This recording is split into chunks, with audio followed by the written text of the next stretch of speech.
just want to explain something really quick that's interesting that you probably don't know. So if you were, let's just say, experiencing an issue like depression or anxiety or something like along these lines, at some point in your life, there will have been a seed that was planted. There will have been a birth of that particular issue that you're now facing. It will have been planted. And what happens is when we plant these things, of course, we don't mean to do it. As we plant these things, they then take on a life of their own. And what happens is whatever that original imprint was of that thing, of that seed, of that thought, whatever it was that you planted, that is the thing that then takes on form and takes on life. And then that is what you will be experiencing. And the only way that you can change that is to go back to the birth of it.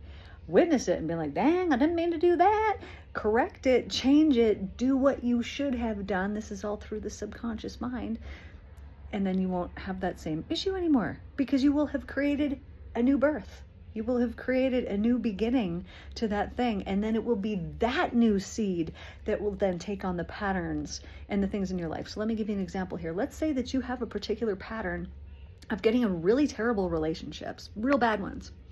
Well, this was birthed at some point, more than likely, probably in your childhood. Maybe your parent, one or the other, was not very good to you. And so then they gave you this example of this is what a relationship looks like.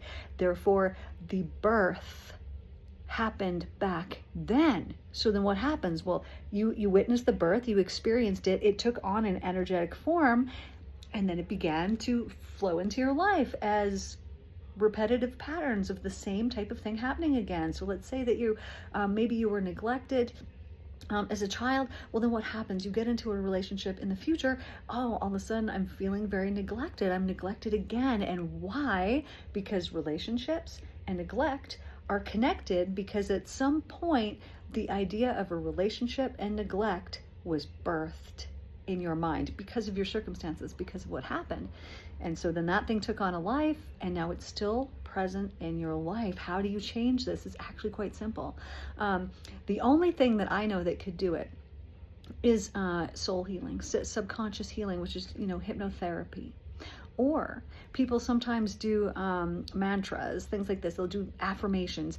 But when you're doing affirmations, this is the difference. When you're doing these things, what you're doing is you are overriding the seed that you planted, but it's still present. So this would be like me planting a seed, and it springs up, and I got a tree, and I'm like, I'm just going to put some rocks on top of that tree, and I'm going to put on so many rocks, I can't see that tree anymore. But that tree is still present. Is still there, but I did enough mantras, enough affirmations that I can't see that tree anymore. So now I'm operating from on top of the rock pile, but that tree's still underneath. But what we do with hypnosis is we actually go in and we just pull the tree out. We're like, oh, this hasn't been helping. Oh, this is because of this. Oh, I see. And we rip out the tree, and then we could put down rocks. We could put down whatever it is that you want to put down, but the tree isn't there anymore. So you're not having to cope.